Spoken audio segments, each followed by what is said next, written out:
электричествоны білу үшін осы схеманы білу керек. Ең жеңіл схема ол лампа, мынау ағытқыш.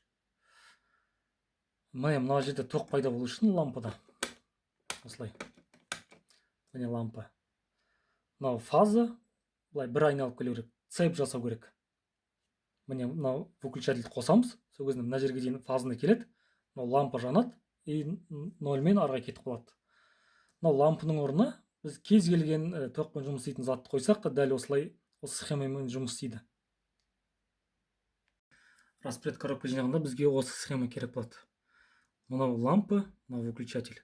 Мынау 0, ол тура лампаға барып қосылады. Фаза выключатель арқылы өтіп, сосын барып неге лампаға келеді. Себебі біз неге фазаға выключатель қоямыз? Себебі біз бұны сөндіріп, қауіпсіз жұмыс істей береміз. Лампаны айырбастаймыз, немесе светильник басқа да болсын, айырбастай береміз. Мына екіншісіне де дәл осы, бірақ мынау түсініктірек болу үшін. Мынау автоматтан келіп тұр бізге 0, тура өтіп кетіп лампаға барады. Мынау фаза міне распред коробканың ішіне кірді, сосын выключательге барды. Сосын қайтып распред коробка келді де лампаға барады. Міне мынаны қосқан кезінде бізде тоқ пайда болады лампада. Сөндірген кезінде мына жерден міне мына тұста тоқ өшеді. Мына жерге дейін ғана тоқ келіп тұрады. Міне жаңағы схемада түсіндіргендей мына жерде көрсетемін. Мынау автоматтан міне келді де негізгі кабель міне автоматтан соны тауып аламыз. Міне фаза 0. 0 көк түсті, фаза қоңыр түсті. 0-ді тура лампаға жібереміз. Міне 0 тура кетті кабельден. Фазаны выключательге түсіреміз. Соның ішінен кіреді, сосын барып лампаға барады. Мынаның ішінде ажыратып қосамыз осы выключательдің ішінен. Түсінікті болған шығар. Міне негізгі кабель, мына выключательден шыққан кабель, мынау лампадан шыққан. Мынаның ішіне кірді, міне мынаның ішінен ажыратылады, қосылады.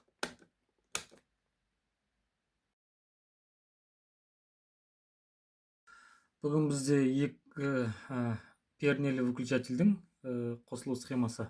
Міне екі лампа, екі выключатель. Мынау 0, міне тура келген. Әрқайсысына міне фаза, міне мынадан келді, бұлай кірді, мына выключатель арқылы мынаған келеді.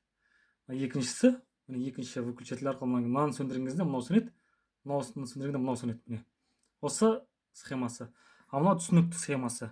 Міне 0 тура келген. Міне фаза бұлай келді де выключательдің ішіне кірді. Основной мынау. Сосын ары қарай екі неге выключательге кетті. Міне екі пернемен.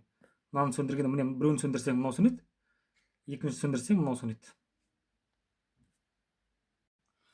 Міне схемадан көріп тұрғандарыңыздай 0 және фаза.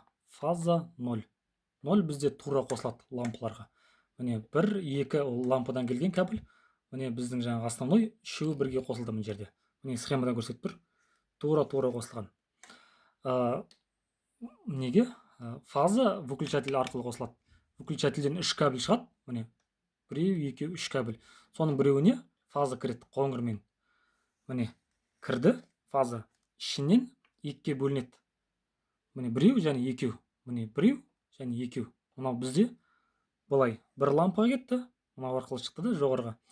Және екінші лампаға кетті. Міне жоғарыға міне шықты және мынаған кетті. Міне бірінші қосылғанымыз.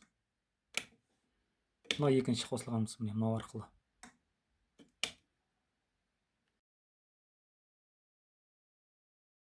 Розетканы тоже үйретеді қосуды. Міне онда жеңіл. Міне бізде автоматтан мынау сары түсті, ол земля, жасыл түсті. Мынау көк бізде 0. Қоңыр немесе ақ түсі бізде ол фаза. Дәл солай міне. Мына земля өз түсіне жалғаймыз. Жасылға жасыл, көкке көк, аққа ақ жалғаймыз, бір-біріне қоспаймыз. Дәл осылай жиналады, жеңіл. Осылай бізде тоқ пайда болады.